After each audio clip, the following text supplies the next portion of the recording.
උසස් පෙළ තොරතුරු හා sannivedana තාක්ෂණ විෂයෙහි ඉතා වැදගත් කොටසක් තමයි SQL සම්බන්ධයෙන් ලැබෙන ගැටලු. අද අපි කතා කරන්නට යන්නේ SQL සම්බන්ධ මූලික ගැටලු කිහිපයක්. මේ යටතේ මෙන්න මේ ගැටලු කිහිපය අපි සාකච්ඡා කරන්නට බලාපොරොත්තු වෙනවා. ඉස්සෙල්ලාම ඔබේ පරිගණකයේ SQL ධාවනය කරගන්න ඕනේ. ඒ සඳහා ඔබට පහසුම ක්‍රමය තමයි XAMPP හෝ WAMP පරිගණකයේ පිහිටව ගන්න එක. ඊට පස්සේ ඔබට දැන් තිරේ පේන ආකාරයට පහසුවෙන් පුළුවන් අපේ වෙබ් සර්වරය ධාවනය කරන්න. වෙබ් සර්වරයත් එක්කම එතකොට ඔබට SQL පරිගණක පද්ධතිය ක්‍රියාත්මක වෙන්න පටන් ගන්නවා. ඊට පස්සේ ඔබට පුළුවන් පහසුවෙන් වෙබ් බ්‍රවුසරයක් විවෘත කරලා ඕනෑම වෙබ් බ්‍රවුසරයක් ඒකේ ලෝකල් හොස්ට් කියලා ටයිප් කරාම අදාළ XAMPP වල මුල් පිටුවට යන්න පුළුවන්.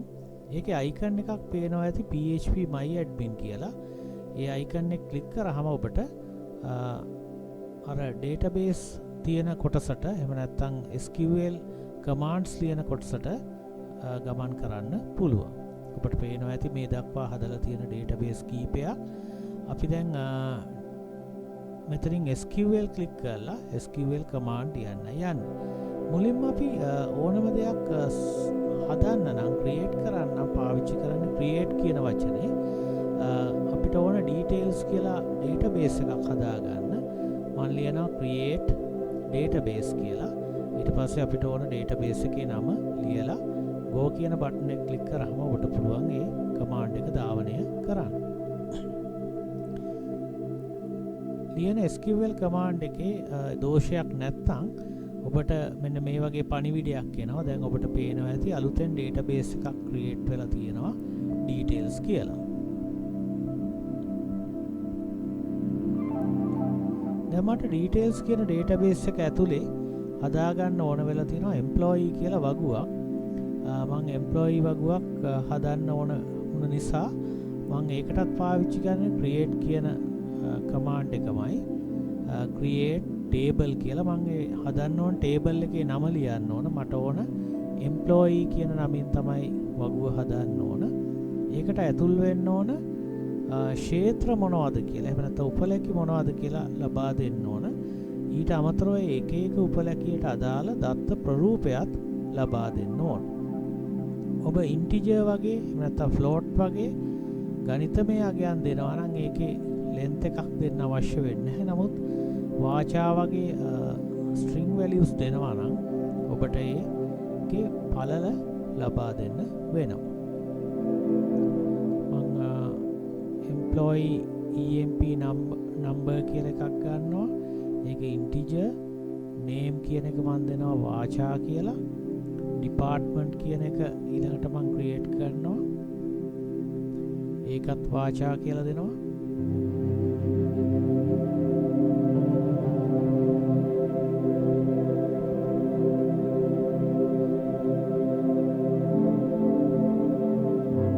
පළලක් දෙනවා. ඒ වගේම gender කියලා මම තවත් උපලැකියක් ඇතුල් කරනවා.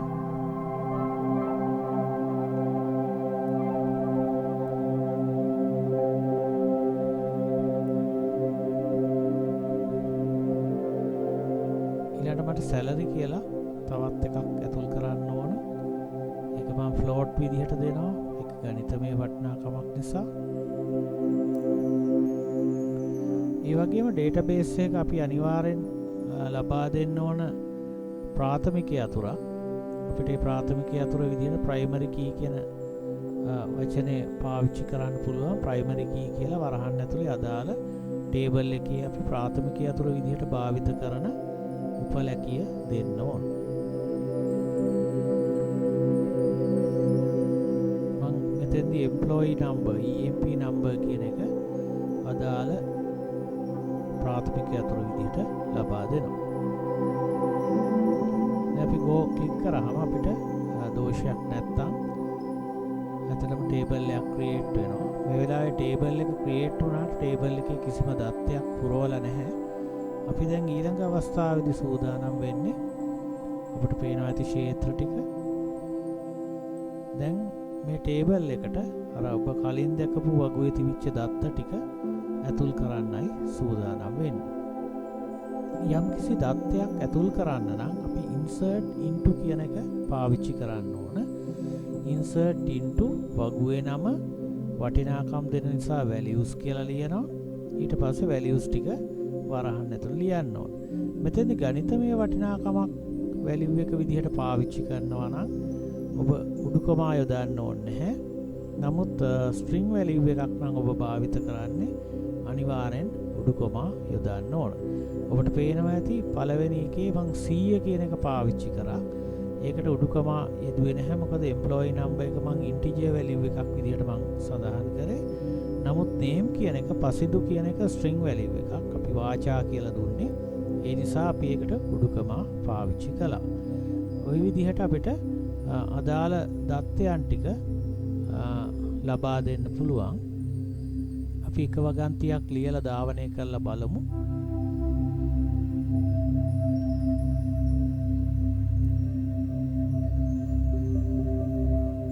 ඒකේ දෝෂයක් නැහැ. ඒ දත්තය ඇතුල් වුණා කියලා පණිවිඩයක් අපිට ලැබෙනවා.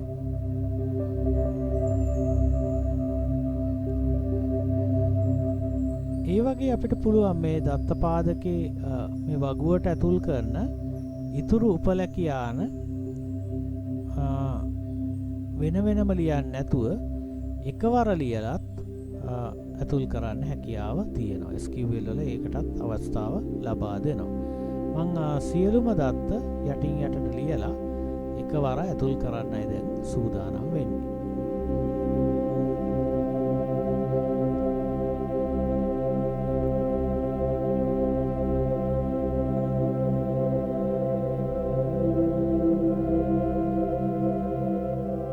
සඳහා පහසුයි පළවෙනි එක කමාන්ඩ් එකක් ලියලා ඒක පිටපත් කරලා දාලා ගියන් වෙනස් කරනකොට එතෙන්දි පොඩ්ඩක් සැලකිලිමත් වෙන්න.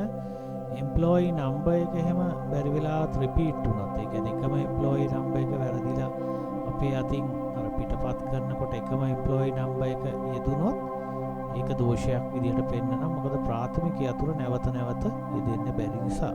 ප්‍රාථමික යතුරක් නැවත නැවත යෙදෙන්නත් බෑ. ඒක හිස් තියන්නත් බෑ. ඒ නිසා ඒ ගැන සැලකිලිමත් වෙන්න ඕන. අපි මෙතෙන්දී පසිදු සඳලි හසිනි හිරුනි හංසක කියන අයගේ දත්ත ටික ඇතුල් කරනවා මේ employee වගුවට.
එකවරම දත්තයන් කීපයම ඇතුල් කරන්නයි සූදානම් වන්නේ.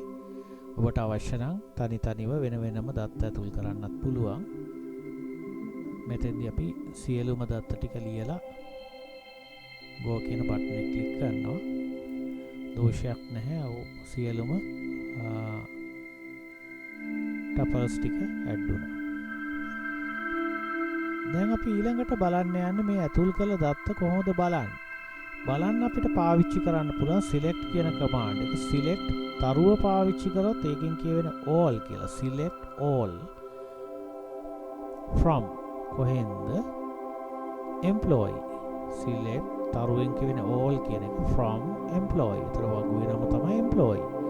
අපිට go කියන බටන් එක ගිහුවහම බලන්න පුළුවන් සියලුම දෙනාගේ දත්ත ටික බලන්න පුළුවන්. වගුවේ ඇතුල් කරලා තියෙන සියලුම දත්ත. දැන් අපි බලමු විශේෂ කරලා අපිට දත්ත කීපයක් විතරක් බලන්න ඕන නම් එතකොට තරුව පාවිච්චි කරන්නේ නැහැ.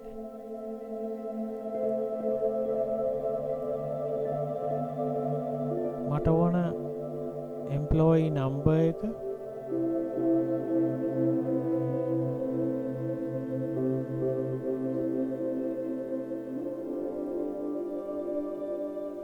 name එක සහ department එක විතරක් බලන්න නම් මම ඒ උපලැකි කමා දාලා ලියන්න ඕන.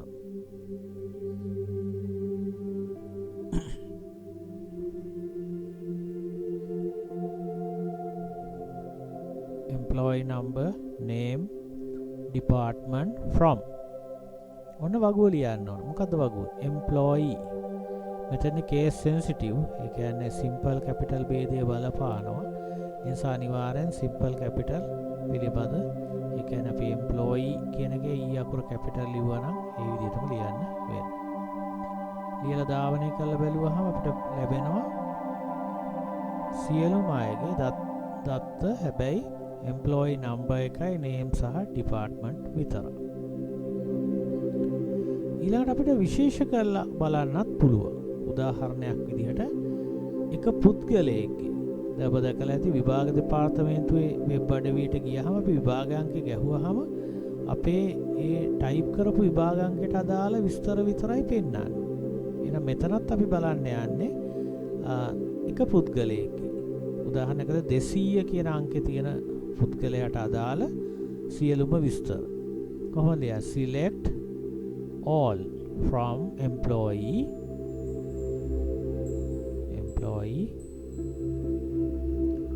කොහේද? where. අපි සාමාන්‍ය ඉංග්‍රීසියෙන් කතා කරනකොට පාවිච්චි කරන වචන where කොහේද? ඒ කියන්නේ employee number එකේ. එහෙනම් employee number එක අනිවාර්යෙන් 200 වෙන පුද්ගලයා වෙන්න ඕන. ඒතර අපිට ලැබෙනවා 200 වෙන පුද්ගලයා තමයි සඳලි. එයාට අදාළ දත්ත විතරක් අපිට බලන්න පුළුවන්.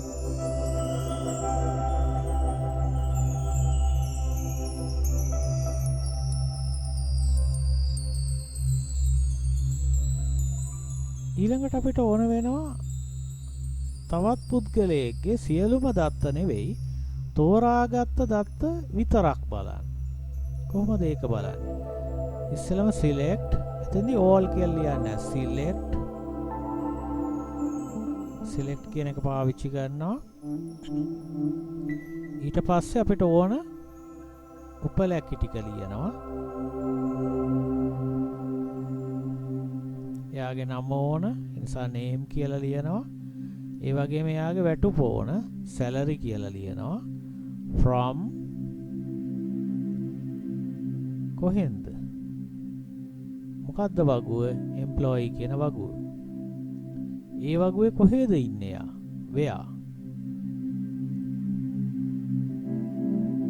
where කියන එකෙත් අපි බලන්න ඕනේ එයාගේ අංකය.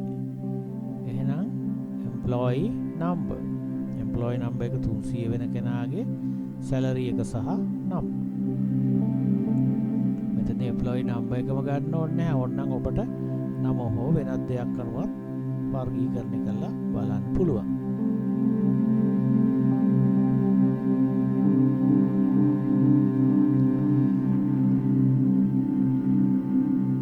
ඊළඟට අපි බැලුවොත් යම් කෙනෙක්ගේ වැටුපේ යම් සීමාවක් විශාලයි, කුඩයි, සමානයි, විශාලයි හෝ සමානයි වගේ සංකේතත් මේ where කියන කමාන්ඩ් එකත් එක්ක පාවිච්චි කරන්න පුළුවන්. අපි බලමු කෙනෙක්ගේ වැටුප 30000ට වැඩි අය. කවුද ඉන්නේ? 30000ට වැඩි අය අපිට වෙන් කරගන්න ඕන වෙනවා. එහෙනම් අපි ලියනවා select all from. ඒ කියන්නේ සියලුම දත්ත ඕන වෙනවා employee කියන වගුවේ. where salary එයාගේ වැටුප විශාලයි 30000. එතකොට ලැබෙන්නේ 30000ට වඩා වැඩි වැටුපක් ලබන අය. එතකොට 30000 අයිති වෙන්නේ 30000ත් ලබා ගන්න ඕන නම් විශාලයි හෝ සමානයි කියන එක භාවිත කරන්න වෙනවා.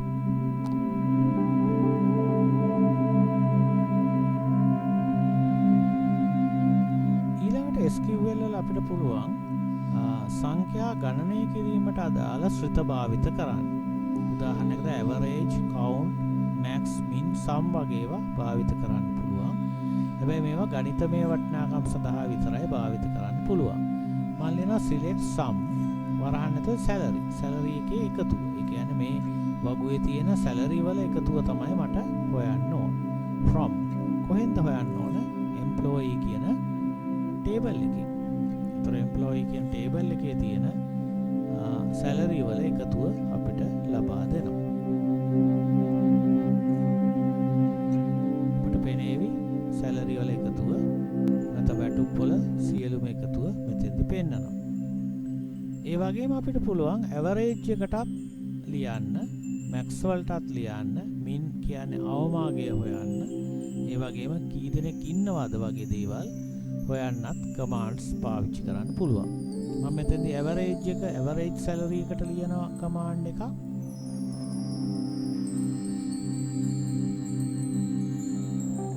average කියන එකට පාවිච්චි කරන්නේ අපි ශ්‍රිතය avg salary. මෙතෙන්දී මම පාවිච්චි කරනවා from employee කියලා.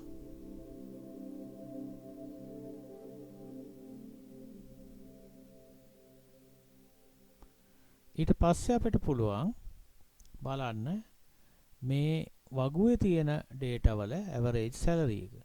ඊට අමතරව ඕනනම් අපිට as කියන වචනයක් භාවිත කරන්න පුළුවන්. as කියන එකත් එක්ක වචනයක් ලියන්න පුළුවන්. එතකොට කොහොමද ඒක පෙන්වන්නේ? දැන් අපි මේ SQL command එක run කරාම ඔබට පේනවා ඇති උඩ පෙන්නනවා උපලැකියක්. ඒ උපලැකිය සාමාන්‍ය විදිහට පෙන්වන්නේ avg කියලා. එහෙම නැත්නම් sum කියලා. නමුත් මෙතෙන්දී as කියන එකත් එක්ක පාවිච්චි කරන වචනය ඒකේ උපලැකිය විදිහට පෙන්නනවා. average underscore sal කියලා තමයි මම දුන්නේ. ඒක ඔබට පේනවා ඇති මෙතෙන්දී පෙන්නනවා. හොඳයි. දැන් අපි කතා බහ කරා වැදගත් කොටස් කීපයක්. අපි ඊළඟට කතා බහ කරන්න යන්නේ database එකක තියෙන දත්ත කොහොමද මකන්නේ කියලා. ඒකට පාවිච්චි කරන ශ්‍රිතය තමයි delete කියන එක. delete කියන ෆන්ක්ෂන් එක පාවිච්චි කරන්න පුළුවන්. අපිට ලියන්න පුළුවන් delete from මොකෙන්ද? වගුව තමයි employee, where employee කවුද? මං 100 වෙනියට අදාළ දත්තය තමයි මකන්න යන්නේ. එතකොට පසින්දුට අදාළ දත්තය මෙතෙන්දී එනවා command එකක්. ඇත්තටම මේ පණිවිඩයක් එනවා මේක මකන්න අවශ්‍යද කියලා. ඔබට okay කියලා දුන්නාම ඒ අදාළ දත්තය වගුවෙන් ඉවත් වෙනවා. ඊට පස්සේ අපිට පුළුවන් all command එකක් ලියලා බලන්න ඇත්තටම මේ දත්තය ඉවත් වෙලාද කියලා. ඔබ දන්නවා දැන් ඒක ලියන විදිහ select all from employee කියලා ලිව්වහම බලන්න පුළුවන් ඒ අදාළ දත්තය ඉවත් වෙලාද කියලා. ඔබට පේනවා ඇති 100 කියන employeeට අදාළ දත්තය එහෙම නැත්නම් උපලැකියාන ඉවත් වෙලා තියෙනවා මේ අවස්ථාවේදී. අපි මේකේ පළවෙනි කොටසේ අවසාන වශයෙන් කතා කරන්න යන්නේ database එකක තියෙන දත්තයක් වෙනස් කරන්නේ කොහොමද? උදාහරණයක් විදිහට හිරුනි කියන employeeට අදාළ උපලැකියානේ එයාගේ හිරුනි නම වෙනුවට හිරුනි එරාෂා කියන නම ඇතුල් කරන්නයි අපි බලාපොරොත්තු වෙන්නේ. එතෙන්දී අපි පාවිච්චි කරන update කියන command එක. update employee කියන වගුව set name එක තමයි අපිට වෙනස් කරන්න ඕන. වෙනස් කරන්න ඕන name එක අපි එතන ලියනවා. ඒක ලියනවා quotations ඇතුලේ. මොකද ඒක string value එකක් නිසා. ඊට පස්සේ අපි ලියනවා where කොහෙද තියෙන්නේ ඒක.